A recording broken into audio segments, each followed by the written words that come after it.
it's my great pleasure to introduce my dear friend and my co-founder and colleague Marita Mitschein to you all. She's the co-founder of Phoenix 17, a world citizen, a coach, speaker, entrepreneur, and co-author of the book She Dares, and she really does.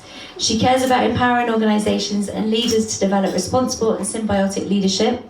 Awarded the 2013 Women Leadership Award, Marita was acknowledged in the category of Business and Economic Development, which is part of the prestigious Asian Leadership Awards. This award honours and recognises the strategic role played by women who embody the qualities of leadership to achieve the best possible results in shaping the future of the region. Welcome, Marita.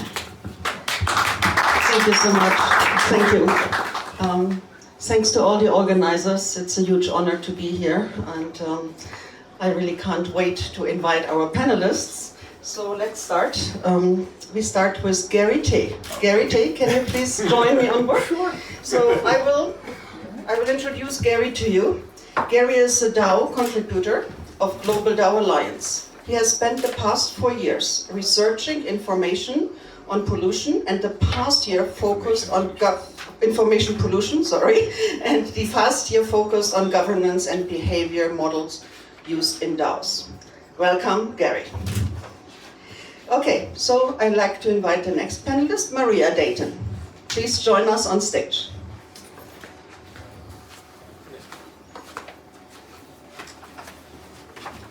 Okay, so Maria is a successful social entrepreneur with over 15 years of experience in management and award-winning project development globally.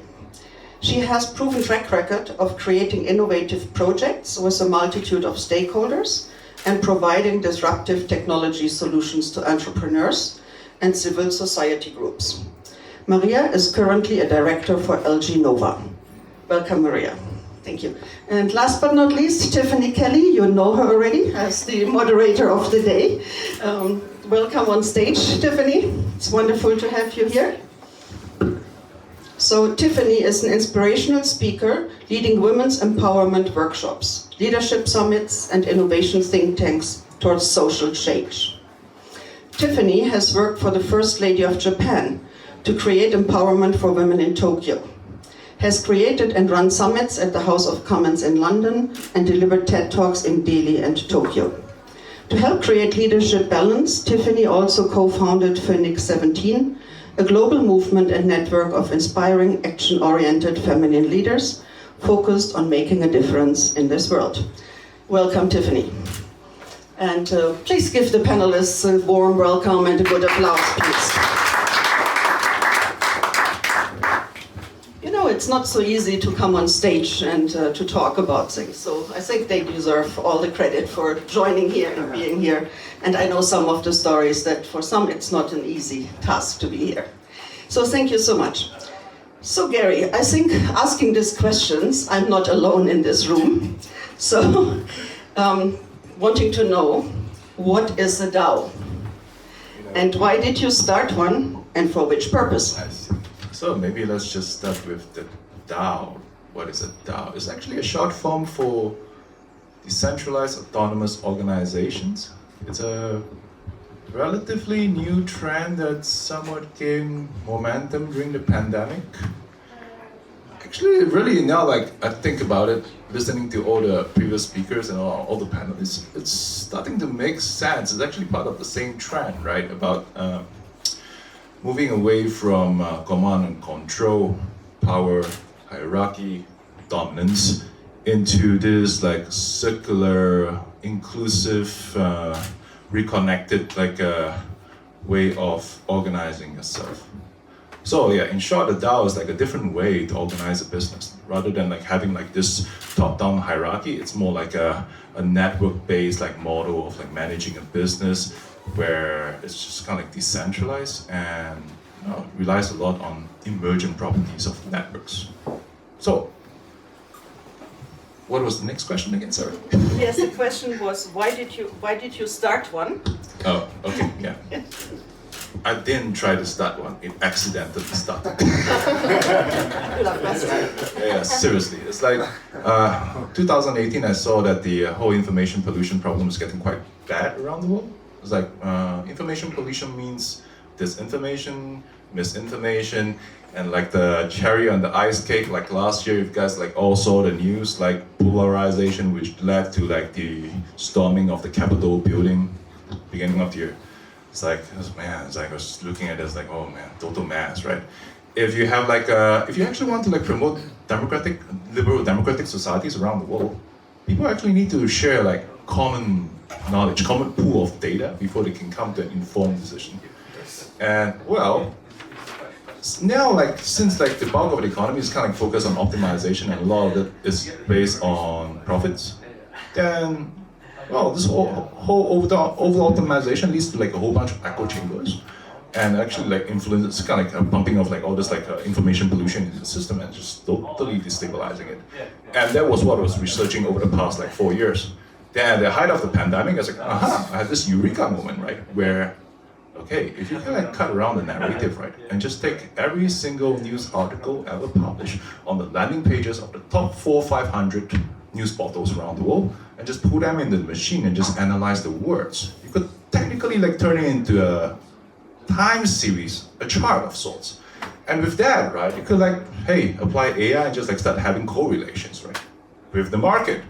And the most classical example that happened was that on March 2020, I saw in my engine, it's like, whoa, coronavirus is like the topmost trending, mentioned topic in the world. And when you plot it against the S&P 500, it's like perfect negative correlation for like the next 365 days. My mind was blown. I thought to myself, wow, that might be the solution to information like pollution. But what do I do with it? I drew a blank, right? I don't know. And like during that time, I was like studying a lot into like networks and complex systems, and that was like a huge part of my background, like in MODERATOR, which was like the largest like social network in the world.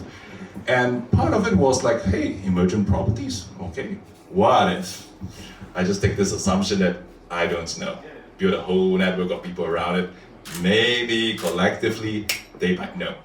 And then it kind of like started snowballing, accelerating, and like a whole bunch of people came together and started focusing on this. It's like, oh wow, yeah, we might be able to like come up with a solution. So the solution organically emerged of this network, right? Then after like all this like discussion with like this ever increasing size of like a social network of high impact individuals, it's like the purpose is actually building a better world based on fundamental truth. So yeah, it's kind of like a very long round way of like explaining the whole thing. Wonderful, thank you so much, Gary.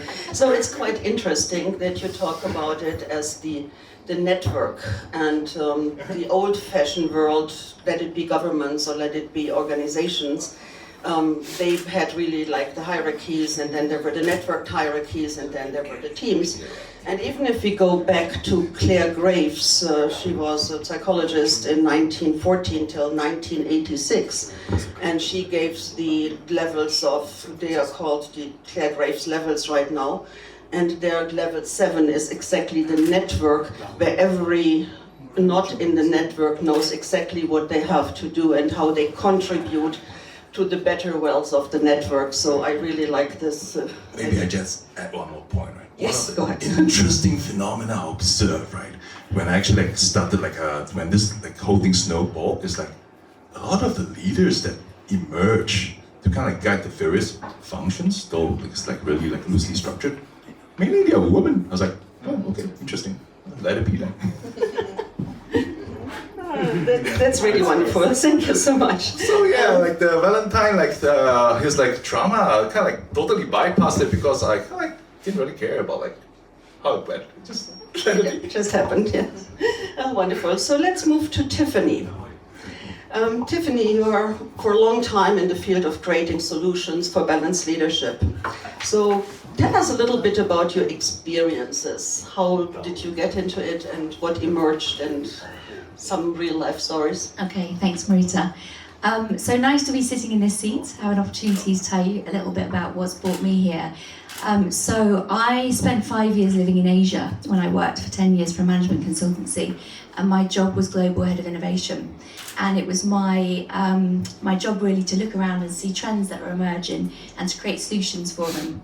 And one of the things that was being talked about, which is still being talked about much to my chagrin, was female empowerment and the fact that we needed more women in leadership roles. And so one of the programs that I designed when I was in Asia, and I was managing Asia Pacific, by the way, so I had 7 countries that were under my management. So you imagine a young female, I was only 27 then, managing much older, very male-orientated organisations and bringing in female empowerment and women leadership.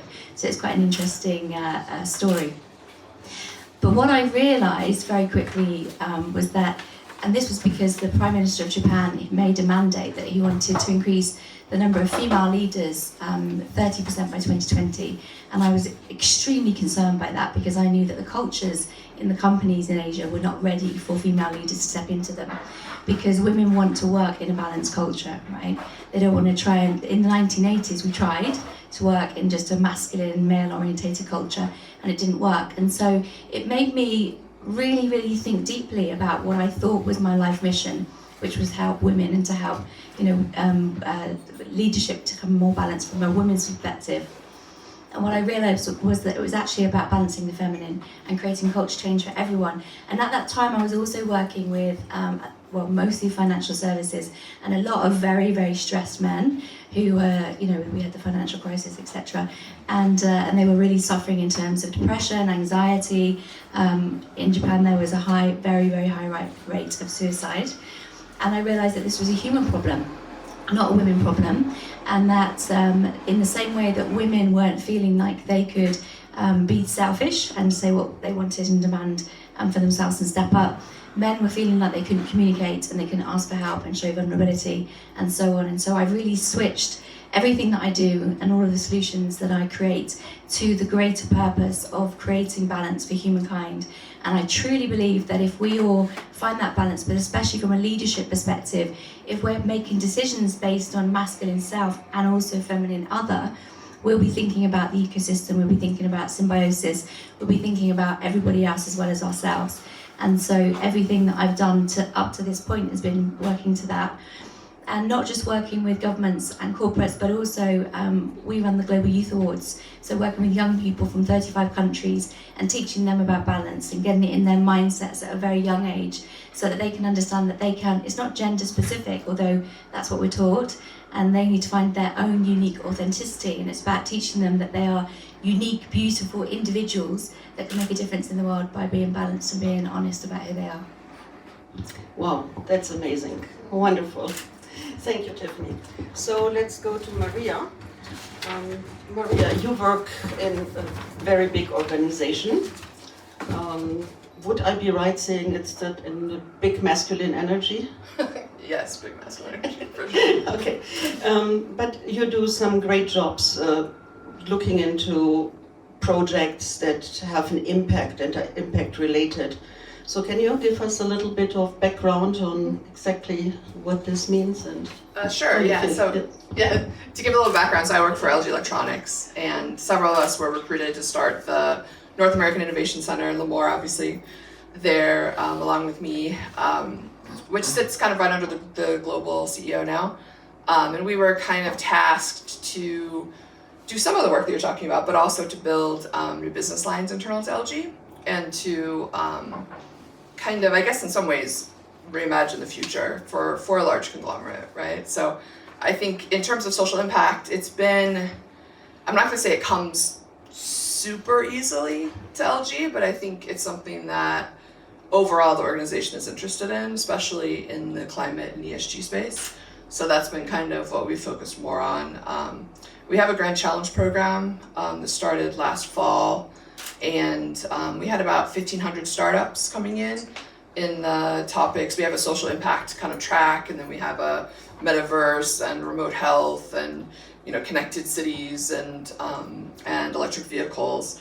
So there's a lot of kind of interest in, especially in the climate space, as you can see with the EV and some of the metaverse components. So in terms of, I would say, balancing the female and masculine, I think that definitely from the beginning, just because if you're familiar with Silicon Valley, the culture is extremely masculine. So it was a challenge, I think, to try to orientate a program, a Grand Challenge program, that would be attractive to both energies. And the statistics that we actually just finalized this morning. So in our top 50, so we went from 1,500 to 200, 200 to 50, 50 to 20. And then the final 10 will become unicorns and scaled throughout the LG kind of ecosystem, like globally and through LG sales channels. And we're right now at the 50 mark. So we'll work from 50 to 20, and then we're kind of now evaluating kind of how those final pilots will evolve into the final 10.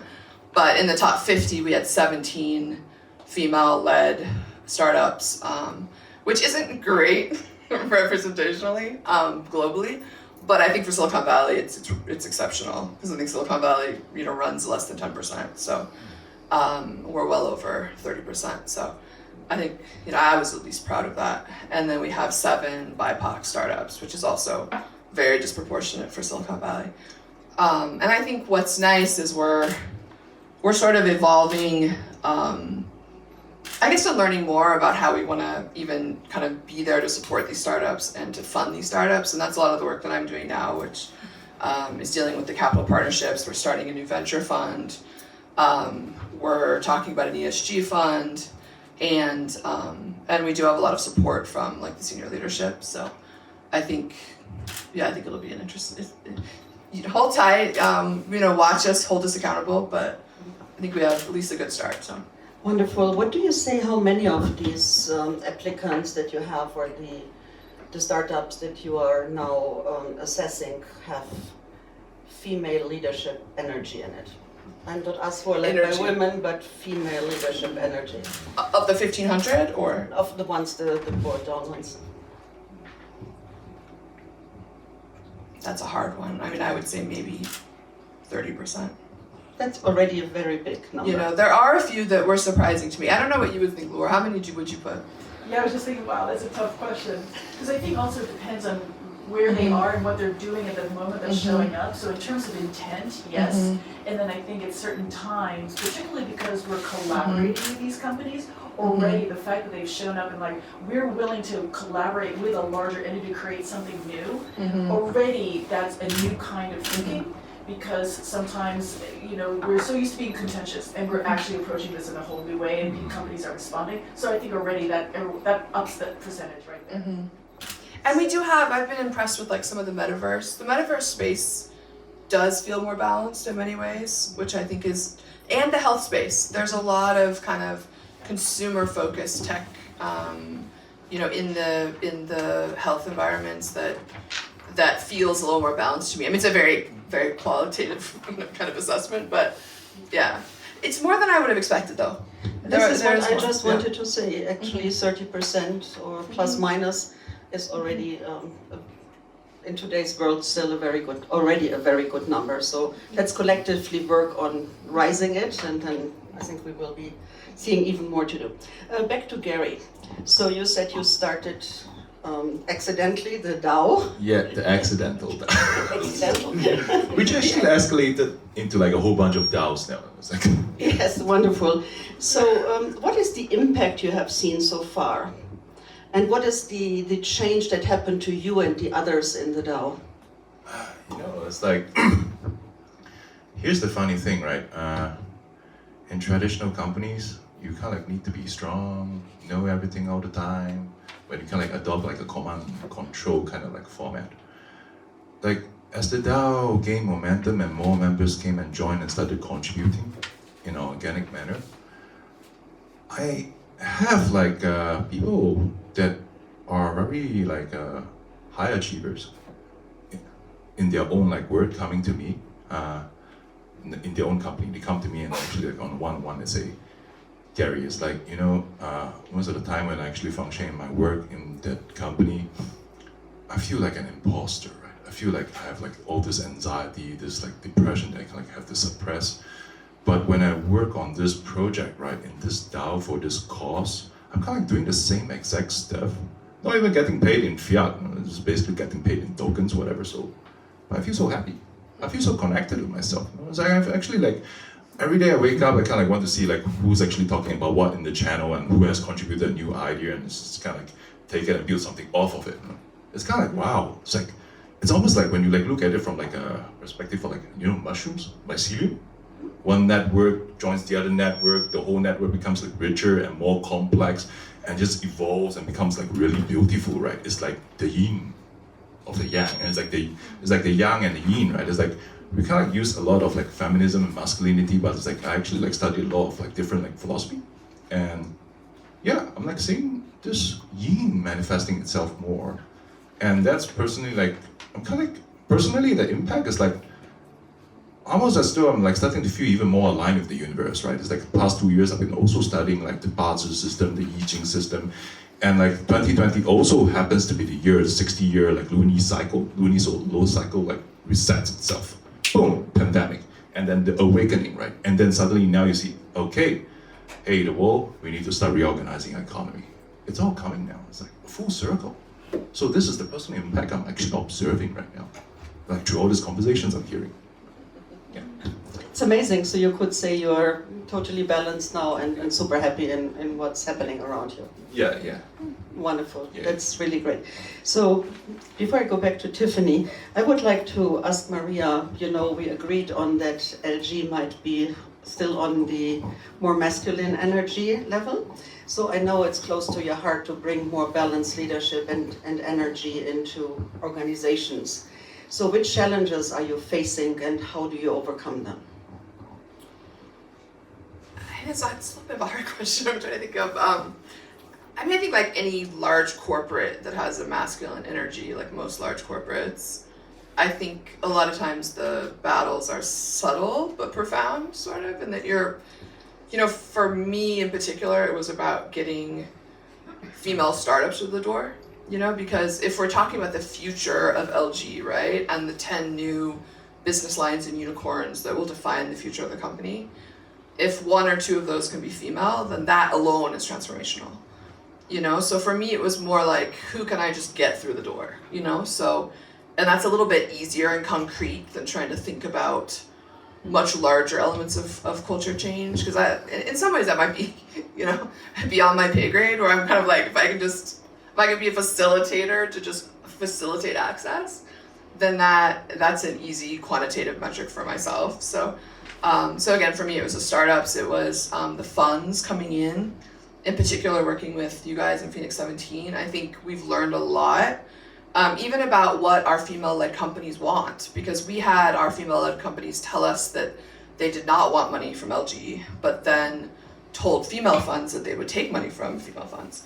So I thought that was very interesting, because that shows that there's still, one, work that we need to do, but also work that needs to be done in the capital space in general, which we all know. I mean, we all know that capital and financial services is a masculine space, but it shows the need for more balanced and more feminine capital sources for, you know, female entrepreneurs. And just to be clear, I mean, the female entrepreneurs that we're working with are already, I mean, you know, these are well beyond Series A companies. These are very successful companies by any kind of, you know, scope of the imagination. So these are women that can raise money, right? So if they're saying no to traditional sources for female-led capital, then that means something. You know, this isn't seed stage, right? So I think I would say that, and then we have a network of funds that we work with. We call it the LG Capital Alliance, and trying to get, like I said, more funds in there, as I mentioned, more female fund managers, more BIPOC fund managers. In fact, I'm going to call out in the audience Lockstep Ventures right there. Sachi is one of our funds who's been really instrumental in helping us with that project. So I think it's things like that, access in particular. So wonderful, thank you so much. So Tiffany, I know you have lots of ventures going on and you're a serial entrepreneur. And I know you have this concept of abundance and effortlessness. Can you shed a little bit of light on this? Because I think this is something that would be wonderful for every startup, and to really understand how you get into this effortless abundance. Yeah, okay, I wasn't expecting that. Sorry. I like how you slipped that in. Just very quickly before I answer that, two things I wanted to say to respond to each of you. First of all, I know what an amazing job you're doing, Maria. It's like pushing a very, very, very heavy thing up a hill, slowly, with not a lot of help. So thank you, much appreciation for that work. And I loved your analogy of the mycelium network, because I totally agree. You know, that is the feminine coming into its flow and understanding that we are all connected. And that is part of my answer to your question. So I am leading on to that. And there's been a couple of times today where people have said, well, what is feminine and what is masculine? Is one action and is one inaction? And the way that I see it in my mind is like a river. And the river, the motion of the river is the feminine flow, which is infinite possibility. And the rocks in the river, or the turns in the river, are the masculine, which are very specific things that the river needs to either stop against or move around. And we need both, right? We need motion, but we also need decision making that allows us to stop and mark a point in time, okay? And so in terms of answering your question, Marita, I have got many hats and I'm spinning many plates all at the same time. But I believe the reason why I have the ability to do them is, first of all, because I am in the flow of infinite possibility.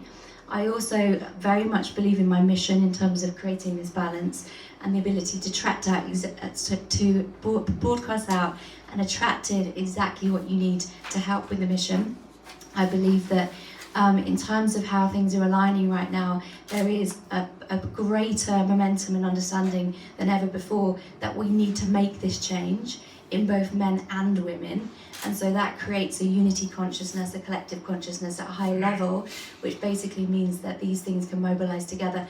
And if you look at the work that I'm doing, even though there's 4 very specific things, essentially they are about changing mindsets at a very, very deep systemic level, creating a community for that mindset change to be able to exist and share in, and then linking that to projects and specifically around symbiosis and our stewardship of this planet. And so it feels like there's a lot to do and it's all very exciting, but actually there is a plan behind it, how it all comes together, and everything supports everything else, which is exactly what the balance of feminine and masculine should be doing. Thank you so much, Tiffany, and I knew it's close to your heart, so I didn't feel too bad to throw it at you.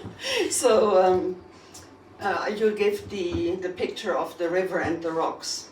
And what we learned, I think, earlier this morning or yesterday, the time blurs into each other, that the rocks actually re-energize the water and give oxygen again, because the water flows over, it creates this, German word is Strudel, and this little wave, and then it gives energy back. So it pretty much shows that in nature everything is in symbiosis, and we need each other to help out here.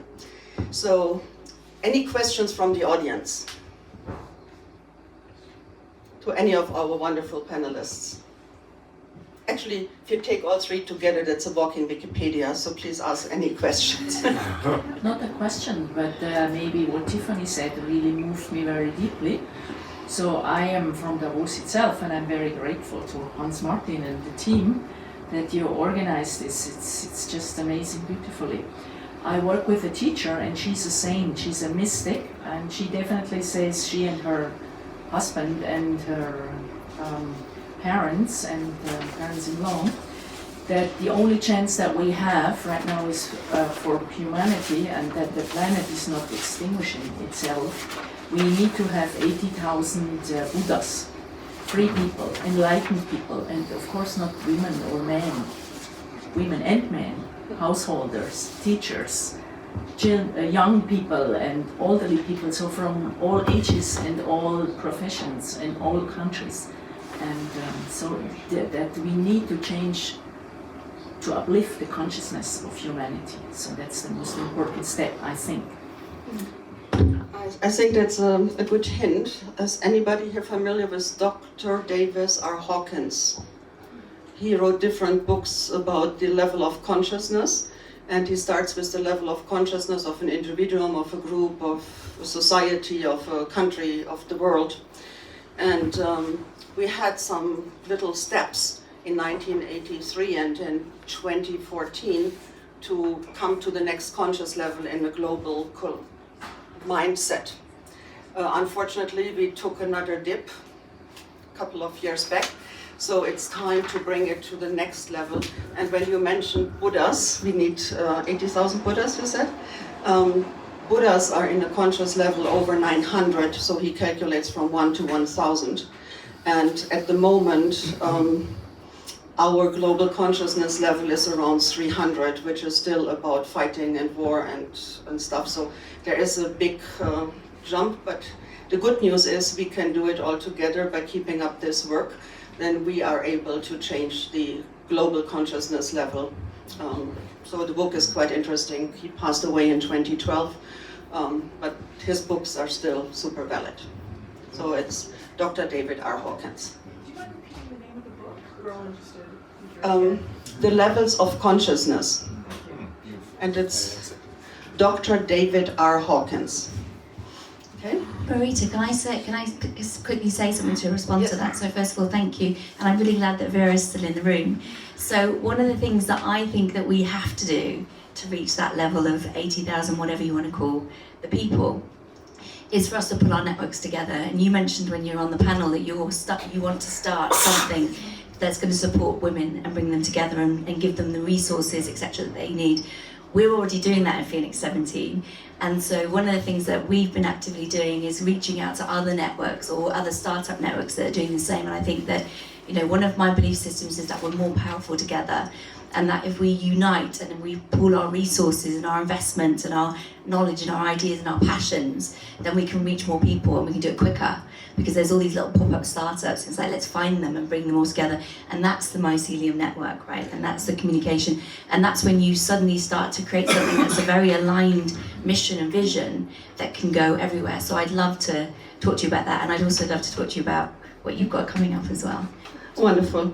So, in sense of time, yes, please go ahead. Please. I want to thank you, Marita, because you've mentioned 2 psychologists in less than an hour, and so that's brilliant. So I've got a lot of reading to do. My question is for Tiffany. You mentioned that women are the water, men are the rocks. How do we change that interplay so men can be the water and women be the rocks? And B, how do we create a new type of organization, almost like Gary was saying, where there is no hierarchy, where it's sort of, everyone's round and we're sort of equal around a focal point? Yeah, thank you for that.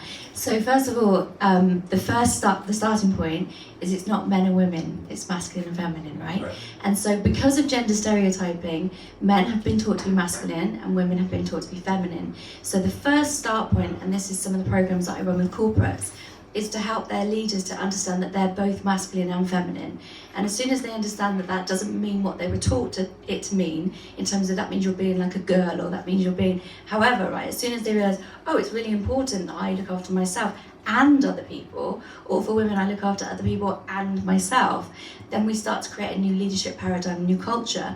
And so for me, it's about creating a culture change, and that comes through mindset and understanding that it isn't men and women, and change the narrative. Let's stop fighting for the empowerment of women, instead create culture change for everyone. Yes, thank you so much, Tiffany. So we know, I think, Davos, the big event is this direction? Yes. Yeah. Yes, this direction. So the audience is sitting really beautifully. So how about we send a little bit of light down the road? Okay? Before I ask the last question to all of you. So the way we can do this is we just concentrate and we invite the divine light through our crown chakra. We embrace it, and then we let it out through our heart chakra and point this direction, in the hope that, not in the hope, knowing that a lot of things can change there. Okay, let's do this, everybody in their own time. Just again, connect yourself to the divine light. Take the energy from your heart and let it out to the heart chakra into this world.